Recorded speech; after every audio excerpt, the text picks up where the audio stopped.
Hi friends, welcome back to our channel. മൂന്നാം ക്ലാസ്സിലത്തെ കൂട്ടുകാർക്ക് പരിസര പഠന ക്ലാസ്സിലേക്ക് സ്വാഗതം. അപ്പോൾ കൂട്ടുകാർക്ക് നാളെ EVS ആണ് എക്സാം. അപ്പോൾ അതിൻ്റെ മലയാളം മീഡിയത്തിൻ്റെ കഴിഞ്ഞ പ്രാവശ്യം ചോദിച്ചിട്ടുള്ള ക്വസ്റ്റ്യൻ പേപ്പറാണ് നമ്മൾ ഈ വീഡിയോയിൽ ഡിസ്കസ് ചെയ്യുന്നത്.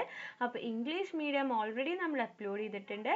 അപ്പോൾ ആവശ്യമുള്ള കൂട്ടുകാരുണ്ടെങ്കിൽ പ്ലേലിസ്റ്റ് ഒന്ന് ചെക്ക് ചെയ്ത് നോക്കുക. ഓക്കെ, അപ്പോൾ നമുക്ക് നോക്കി നോക്കാം. ആദ്യത്തെ പ്രവർത്തനം 1, ശുചിത്വം മഹത്വം. സ്കൂൾ ശാസ്ത്രമേളയിൽ പ്രദർശിപ്പിക്കുന്നതിന് അനുവും കൂട്ടുകാരും വ്യക്തി ശുചിത്വവുമായി ബന്ധപ്പെട്ട ഒരു ചാർട്ട് തയ്യാറാക്കുകയാണ്. നിങ്ങളുടെ നിർദ്ദേശങ്ങൾ ഉൾപ്പെടുത്തി ചാർട്ട് പൂർത്തിയാക്കുക. അപ്പോൾ വ്യക്തി ശുചിത്വത്തിനെ കുറിച്ചിട്ടുള്ള ഒരു ചാർട്ടാണ്. അപ്പോൾ ആദ്യത്തെ പോയിന്റ് തന്നിട്ടുണ്ട്, ആഹാരത്തിന് മുമ്പും ശേഷവും കൈകൾ നന്നായി കഴുകണം. അപ്പോൾ ഇനി ബാക്കി 3 പോയിന്റ്സ് നമ്മൾ എഴുതണം. അപ്പോൾ നമുക്ക് എന്ത് എഴുതാം? എല്ലാ ദിവസവും കുളിക്കുക, എല്ലാ ദിവസവും പല്ല് തേക്കുക, നഖം മുറിക്കുക. അപ്പോൾ ഇതൊക്കെ എന്താണ്? വ്യക്തി ശുചിത്വവുമായി ബന്ധപ്പെട്ടിട്ടുള്ള ശീലങ്ങളാണ്. ഇനി രണ്ടാമത് ഒരു പാർക്ക് ഉണ്ട്. അപ്പോൾ ആ പാർക്കിൽ എന്തോ എഴുതിയിട്ടുണ്ട്, എന്താണ്? പ്ലാസ്റ്റിക് മാലിന്യങ്ങൾ കത്തിക്കരുത്, വലിച്ചെറിയരുത് എന്ന് എഴുതിയിട്ടുണ്ട്. ഇനി ബി ക്വസ്റ്റ്യൻ നോക്കാം. പാർക്കിന്റെ മുമ്പിലുള്ള ബോർഡ് ശ്രദ്ധിച്ചല്ലോ. പ്ലാസ്റ്റിക് മാലിന്യങ്ങൾ കത്തിക്കുകയോ വലിച്ചെറിയുകയോ ചെയ്യരുത് എന്ന് പറയുന്നത് എന്തുകൊണ്ടാണ് കുറിക്കുക. അപ്പൊ എന്തുകൊണ്ടാണ് പ്ലാസ്റ്റിക് വലിച്ചെറിയാൻ പാടില്ല, കത്തിക്കാൻ പാടില്ല എന്ന് പറയുന്നത്? അതിന്റെ ആൻസർ ആണ് ഇവിടെ കൊടുത്തിട്ടുള്ളത്. പ്ലാസ്റ്റിക് മാലിന്യങ്ങൾ കത്തിച്ചു കഴിഞ്ഞാൽ അതിൽ നിന്നും പുറത്തു വരുന്ന കാർബൺ ഡയോക്സൈഡ് ഒരുപാട് അസുഖങ്ങൾ ഉണ്ടാക്കും. അപ്പോൾ നമ്മൾ പ്ലാസ്റ്റിക് കത്തിച്ച് അത് പ്ലാസ്റ്റിക്കിൻ്റെ ഉള്ളിൽ നിന്ന് പുറത്തു വരുന്ന കാർബൺ ഡയോക്സൈഡ് എന്താ? ഒരുപാട് അസുഖങ്ങൾ ഉണ്ടാക്കാനായിട്ട് കാരണമാവും. അത് വലിച്ചെറിഞ്ഞു കഴിഞ്ഞാൽ മണ്ണിൽ ലയിക്കുകയും ഇല്ല. അപ്പോൾ പ്ലാസ്റ്റിക് നമ്മൾ വലിച്ചെറിഞ്ഞ് അപ്പോൾ മണ്ണിൽ എത്തിക്കഴിഞ്ഞാലോ അത് നശിക്കാണ്ട് അവിടെ തന്നെ എക്കാലത്തും കിടക്കും. അതിലൂടെ പരിസ്ഥിതി മലിനീകരണവും വായു മലിനീകരണവും സംഭവിക്കും. അപ്പൊ ഇങ്ങനെ ലയിക്കാണ്ട് ഇങ്ങനെ കിടക്കുമ്പോൾ അതിലൂടെ എന്തൊക്കെ പരിസ്ഥിതി മലിനീകരണം ഉണ്ടാവും? വായു മലിനീകരണം ഉണ്ടാവും. ഓക്കെ, ഇനി നമുക്ക് അടുത്ത ചോദ്യം നോക്കാം. താഴെ കൊടുത്തിരിക്കുന്നവയിൽ കൊതുക് പരത്തുന്ന രോഗം ഏതാണ്? അപ്പൊ എന്തൊക്കെയുണ്ട്? മഞ്ഞപ്പിത്തം, കോളറ, മന്ത്, ടൈഫോയിഡ്. അപ്പോൾ ഓപ്ഷൻ സി ആണ് കറക്റ്റ് ആൻസർ. ഇനി പ്രവർത്തനം 2 നോക്കാം. മണ്ണ് സംരക്ഷിക്കാം. ഞാൻ എന്നും മണ്ണിൽ തന്നെ. അപ്പോൾ മണ്ണിര പറയാണ്, ഞാൻ എന്നും മണ്ണിൽ തന്നെ എന്ന് പറയാണ്. മണ്ണിര പറയുന്നത് ശ്രദ്ധിച്ചല്ലോ. മണ്ണിരയ്ക്ക് മാത്രമല്ല മനുഷ്യനും മറ്റു ജീവജാലങ്ങൾക്കും മണ്ണ് കൊണ്ട് നിരവധി പ്രയോജനങ്ങൾ ഉണ്ട്. അവ എന്തൊക്കെ? അപ്പം മണ്ണിരയ്ക്ക് മാത്രമല്ല മനുഷ്യന്മാർക്കും ബാക്കിയുള്ള ജീവജാലങ്ങൾക്കും എല്ലാവർക്കും മണ്ണ് കൊണ്ട് ഒരുപാട് ഉപയോഗങ്ങളുണ്ട്. അപ്പോൾ ഒന്ന് തന്നിട്ടുണ്ട്, ജീവികളുടെ വാസസ്ഥലം. ഇനി നമുക്ക് എന്തൊക്കെ എഴുതാം? കൃഷിക്ക് മണ്ണ് ആവശ്യമാണ്, ചെടികൾ വളർത്താൻ എന്നൊക്കെ നമുക്ക് എഴുതാം. ഇനി അടുത്തത് എന്താ? മണ്ണ് സംരക്ഷണത്തിന്റെ പ്രാധാന്യം ബോധ്യപ്പെടുത്തുന്നതിന് ഒരു പോസ്റ്റർ തയ്യാറാക്കുക. അപ്പോൾ പോസ്റ്ററിൽ നമുക്ക് എന്ത് എഴുതാം? മണ്ണില്ലാതെ മനുഷ്യനില്ല. എന്നിട്ട് ഇത് എന്ത് ചെയ്യാന്ന് വെച്ചാൽ ഒരു പോസ്റ്റർ അതിൻ്റെ ഉള്ളിലാക്കിയിട്ട് എഴുതാം. ഓക്കെ, എന്നിട്ട് നമ്മൾ എന്ത് ചെയ്യാം? ഓക്കെ, ഇപ്പൊ പോസ്റ്ററായി. എന്താണ്? മണ്ണില്ലാതെ മനുഷ്യനില്ല. ഇനി അടുത്ത പ്രവർത്തനം 3, ആഹാരം പലവിധം. അപ്പൊ എന്തൊക്കെ തന്നിട്ടുണ്ട്? മത്തങ്ങ, ഗോതമ്പ്, പപ്പായ, കടല, പയർ, ചോളം, പാല്, മുട്ട, മരച്ചീനി, ചേന, മാമ്പഴം, മുരിങ്ങയില, ചക്കപ്പഴം. അപ്പൊ ഈ തന്നിരിക്കുന്ന ഭക്ഷ്യവസ്തുക്കളെ തരംതിരിച്ച് പട്ടിക പൂർത്തിയാക്കാനാണ് നമ്മുടെ പ്രവർത്തനം. അപ്പൊ പച്ചക്കറികളുണ്ട്, പിന്നെ നമുക്ക് എന്ത് എഴുതാം? മാമ്പഴം തന്നിട്ടുണ്ട്. അപ്പൊ അതിന്റെ ഹെഡിങ് എന്താ വരിക? പഴങ്ങൾ, ധാന്യങ്ങൾ, പയറുവർഗ്ഗങ്ങൾ, കിഴങ്ങുവർഗ്ഗം, ജന്തുക്കളിൽ നിന്നും ലഭിക്കുന്നവ. ഇനി പച്ചക്കറിയുടെ അടിയിൽ ഏതൊക്കെ വരും? മത്തങ്ങ, മുരിങ്ങയില. ഇനി പഴങ്ങളാവുമ്പോ പപ്പായ, ചക്കപ്പഴം, മാമ്പഴം. ധാന്യങ്ങള് ചോളം, ഗോതമ്പ്. പയറുവർഗ്ഗങ്ങൾ പയറ്, കടല. കിഴങ്ങ് വർഗ്ഗം ചേന, മരച്ചീനി. ഇനി ജന്തുക്കളിൽ നിന്ന് ലഭിക്കുന്നവ മുട്ട, പാല്. ഓക്കെ, അപ്പൊ ഇങ്ങനെയാണ് തരം തിരിക്കേണ്ടത്. ഇനി നമുക്ക് ബി ചോദ്യം നോക്കാം. നമ്മുടെ ഭക്ഷണ രീതിയുമായി ബന്ധപ്പെട്ട് ചുവടെ ചേർത്തിരിക്കുന്നവ ചില പ്രസ്താവനകൾ ശ്രദ്ധിക്കുക. അപ്പൊ നമുക്ക് നോക്കിയാക്കാം. ഒരേ തരം ഭക്ഷണം തന്നെ എല്ലാ ദിവസവും കഴിക്കണം. ദിവസവും 6 മുതൽ 8 ഗ്ലാസ് വരെ വെള്ളം കുടിക്കണം. അപ്പൊ അത് കറക്റ്റ് ആയിട്ടുള്ളതാണ്. എണ്ണ അടങ്ങിയ ഭക്ഷണം ധാരാളമായി കഴിക്കുന്നത് ആരോഗ്യത്തിന് നല്ലതല്ല.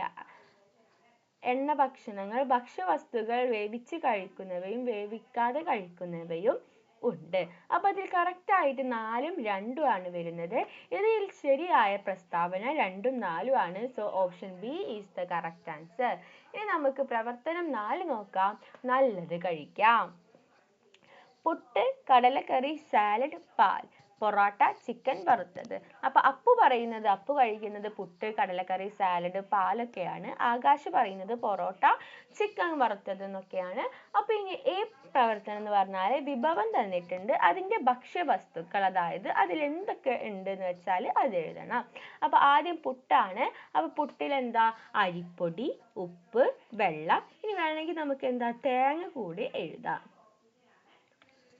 ഇനിയിപ്പ കടലക്കറിയിൽ കടലുണ്ട്, സവാള ഉണ്ട്, ഉപ്പുണ്ട്, മുളക് പൊടി ഉണ്ട്, വെള്ളമുണ്ട്.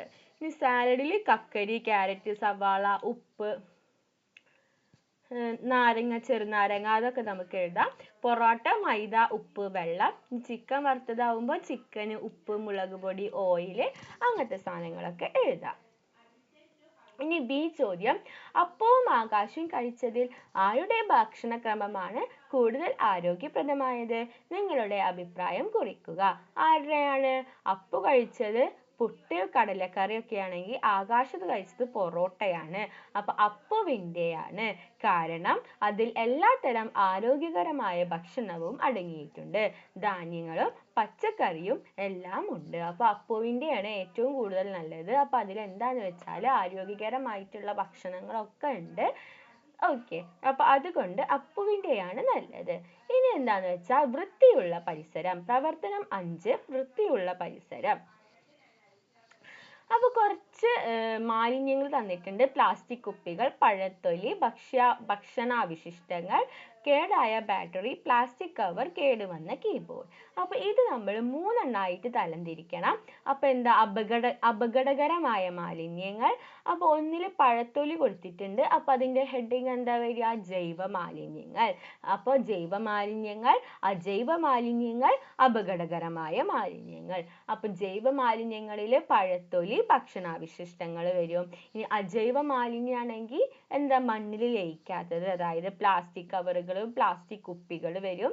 അപകടകരമായ മാലിന്യങ്ങൾ എന്ന് വെച്ചാൽ കേടായ ബാറ്ററി, കേടുവന്ന കീബോർഡ് ഒക്കെ വരും. ഇനി അതിലെ ബി ചോദ്യം. വൃത്തിയുള്ള പരിസരവുമായി ബന്ധപ്പെട്ട ശരിയായ പ്രസ്താവനകൾക്കു നേരെ ടിക്ക് ഇടുക. ചപ്പ് ചവറുകൾ കൂടിക്കിടക്കുന്നില്ല. അപ്പൊ അത് കറക്റ്റ് ആണ്. മലിനജലം കെട്ടിക്കിടക്കുന്നു, അത് നല്ലതല്ല. പ്ലാസ്റ്റിക് മാലിന്യങ്ങൾ അലക്ഷ്യമായി വലിച്ചെറിഞ്ഞിരിക്കുന്നു, അതും നല്ലതല്ല. മാലിന്യങ്ങൾ ശരിയായ സംസ്കരണത്തിലൂടെ സംവിധാനം ഒരുക്കിയിട്ടുണ്ട്. അപ്പൊ അത് കറക്റ്റ് ആണ്. അപ്പൊ ഒന്നാമത്തെയും ലാസ്റ്റത്തെയുമാണ് കറക്റ്റ് ആയിട്ടുള്ളത്. പ്രവർത്തനം 6 നോക്കാം. മണ്ണും ജലവും. വിവിധ സ്രോതസ്സുകളിൽ നിന്ന് ലഭിക്കുന്ന ജലം കൊണ്ട് എന്തെല്ലാം ഉപയോഗമാണുള്ളത്? പദസൂര്യൻ പൂർത്തിയാക്കുക. അപ്പൊ ജലം കൊടുത്തിട്ടുണ്ട്. ജലത്തിന്റെ എന്തൊക്കെയാണ്? മൃഗങ്ങൾക്ക് കുളിക്കാൻ ഒരു ആവശ്യം മാത്രമാണ് അവിടെ എഴുതിയിട്ടുള്ളത്. പിന്നെ നമുക്ക് എന്തൊക്കെ എഴുതാം? ഭക്ഷണം പാകം ചെയ്യാൻ, കൃഷി ആവശ്യത്തിന്, കുടിക്കാൻ, ചെടികൾക്ക് വെള്ളമൊഴിക്കാൻ എന്നിങ്ങനെ നമുക്ക് എഴുതാവുന്നതാണ്. ഇനി അടുത്തത്.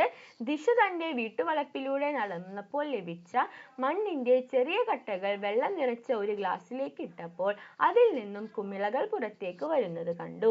എന്തായിരിക്കാം ഇതിന് കാരണം? എന്തായിരിക്കാം? മണ്ണിൽ വായു ഉള്ളത് കൊണ്ടാണ് മണ്ണിന്റെ കട്ടകൾ വെള്ളം നിറച്ച ഗ്ലാസ്സിലേക്ക് ഇട്ടപ്പോൾ അതിൽ നിന്നും കുമിളകൾ പുറത്തേക്ക് വന്നത്. അപ്പൊ വായു ഉള്ളത് കൊണ്ടാണ് എന്ത് വന്നത്? കുമിളകൾ വന്നത്. ഇനി നമുക്ക് സി ക്വസ്റ്റ്യൻ, ലാസ്റ്റ് ക്വസ്റ്റ്യൻ നോക്കാം. ചുവടെ കൊടുത്തിരിക്കുന്നതിൽ വിവിധ തരം രൂപങ്ങൾ നിർമ്മിക്കുന്നതിന് ഉപയോഗിക്കുന്ന മണ്ണ് ഏതാണ്? ഏത് മണ്ണാണ്? കളിമണ്ണ്. കളിമണ്ണ് ഉപയോഗിച്ചിട്ടാണ് നമ്മൾ പലതരം രൂപങ്ങൾ നമ്മൾ ഉണ്ടാക്കുക. ഓക്കെ, അപ്പോൾ ഇത്രയും ക്വസ്റ്റ്യൻസ് ആയിരുന്നു കഴിഞ്ഞ പ്രാവശ്യം ചോദിച്ചിട്ടുണ്ടായിരുന്നത്. അപ്പോൾ ഇതേ ഒരു പാറ്റേണിൽ നമുക്ക് ഇപ്രാവശ്യത്തെ ക്വസ്റ്റ്യൻസ് നമുക്ക് പ്രതീക്ഷിക്കാം. അപ്പം വീഡിയോ കൂട്ടുകാർക്ക് യൂസ്ഫുൾ ആയെന്ന് വിചാരിക്കുന്നു. ഇംഗ്ലീഷ് മീഡിയം ഓൾറെഡി അപ്ലോഡ് ചെയ്തിട്ടുണ്ട്. അപ്പോൾ കാണാത്ത കൂട്ടുകാരുണ്ടെങ്കിൽ പ്ലേലിസ്റ്റ് എന്തായാലും ചെക്ക് ചെയ്ത് നോക്കുക.